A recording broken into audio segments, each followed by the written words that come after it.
Tapos digukod. Lain na. Hi guys, so flex ko lang itong bagong motor ko na Honda Click 125. Ayan, so dahil nakasweldo na tayo sa Rails, bitaw guys, so kinuha ko ito sa Motor Trade. Second hand lang po ito pero maganda pa, class A.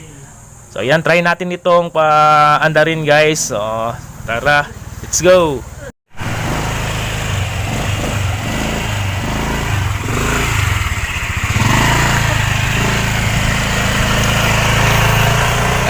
Uy. Tapos digukod.